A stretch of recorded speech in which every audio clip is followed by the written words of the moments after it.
Hi ಎಲ್ರಿಗೂ ನಮಸ್ಕಾರ. ನಾನಿವತ್ತು ಹೆಸರುಬೇಳೆ ಪಾಯಸ ಹೆಂಗೆ ಮಾಡೋದಂತ ತೋರಿಸಿಕೊಡ್ತಿ. ಅದಕ್ಕೂ ಮುಂಚೆ ನಾನು ಮಾಡುವ ವಿಡಿಯೋ ನಿಮಗೆ ಇಷ್ಟ ಆದರೆ ಲೈಕ್ ಕಮೆಂಟ್ ಶೇರ್ ಮಾಡಿ ಹಾಗೂ ವಿಡಿಯೋನ ಫಸ್ಟಿಂದ ಲಾಸ್ಟ್ ತನಕ ಸ್ಕಿಪ್ ಮಾಡದೆ ಕಂಡು ನನಗೆ ಸಪೋರ್ಟ್ ಮಾಡ್ಕಕ್ಕ.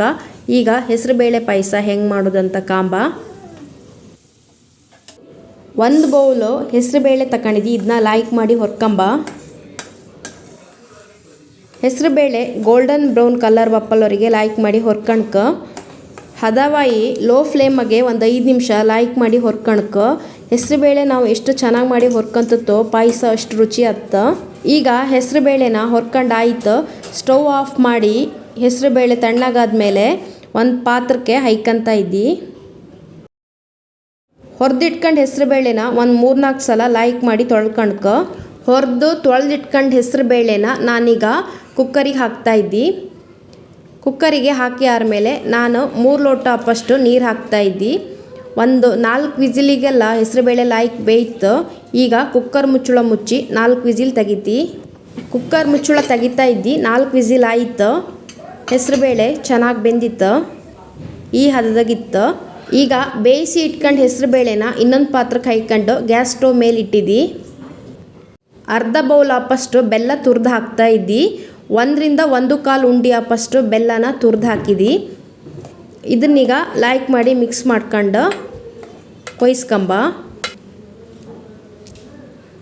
ಅರ್ಧ ಕಡಿ ಕಾಯಿಂದ 1 ಲೋಟ ಅಪ್ಪಷ್ಟು ತೆಂಗಿನಕಾಯಿ ಹಾಲು ತೆಗೆದು ಹಾಕ್ತಾ ಇದ್ದಿ. ಇದನ್ನು ಲೈಕ್ ಮಾಡಿ ಮಿಕ್ಸ್ ಮಾಡ್ಕೊಂಬ. 2 ಏಲಕ್ಕಿ 2 ಲವಂಗನ ಕುಟ್ಟಿ ಹಾಕ್ತಾ ಇದ್ದಿ. ಇದನ್ನ ಹಾಕಿ ಆದಮೇಲೆ ನಾನೀಗ ಲೈಕ್ ಮಾಡಿ ಮಿಕ್ಸ್ ಮಾಡ್ಕೊತಾ ಇದ್ದಿ. ಒಂದು ತಟ್ಟೆ ಮುಚ್ಚಿ ಸ್ವಲ್ಪ ಹೊತ್ತು ಕೊಯ್ಸ್ಕೊಂಬ. ಈಗ ಸುಮಾರು ಹೊತ್ತಾಯಿತು. ತಟ್ಟೆ ತೆಗಿತಾ ಇದ್ದಿ. ಪಾಯಸ ಚೆನ್ನಾಗಿ ಕೊದ್ದಿತ್ತು.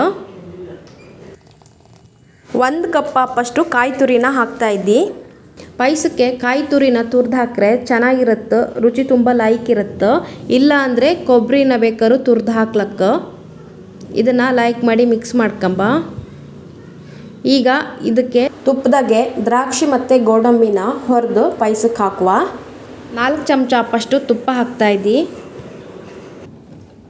ಅರ್ಧ ಬೌಲ್ ಅಪ್ಪಷ್ಟು ಗೋಡಂಬಿ ಇದನ್ನ ಲೈಕ್ ಮಾಡಿ ಮಿಕ್ಸ್ ಮಾಡ್ಕೊಂಬ. ಆಮೇಲೆ ಅರ್ಧ ಬೌಲ್ ಅಪ್ಪಷ್ಟು ದ್ರಾಕ್ಷಿ ಹಾಕ್ತಾ ಇದ್ದಿ. ಇದನ್ನು ಗೋಲ್ಡನ್ ಬ್ರೌನ್ ಕಲರ್ ಬಪ್ಪಲವರಿಗೆ ಲೈಕ್ ಮಾಡಿ ಹೊರ್ಕೊಂಬ. ಹೊರದಿಟ್ಕೊಂಡು ಗೋಡಂಬಿ ದ್ರಾಕ್ಷಿನ ಈಗ ಹೆಸರುಬೇಳೆ ಪಾಯಸದ ಜೊತೆ ಮಿಕ್ಸ್ ಮಾಡ್ತಾ ಇದ್ದಿ. ಈಗ ಬಿಸಿ ಬಿಸಿಯಾದ ಹೆಸರುಬೇಳೆ ಪಾಯಸ ರೆಡಿ ಆಯಿತು. ನಿಮಗೆ ಈ ರೆಸಿಪಿ ಇಷ್ಟ ಆಗಿದ್ರೆ ನೀವು ಒಮ್ಮೆ ಮನೆಗೆ ಟ್ರೈ ಮಾಡಿ ಹಾಗೂ ಕಮೆಂಟ್ ಮಾಡೋದು ಮಾತ್ರ ಮರಿಬೇಡಿ. Thank you.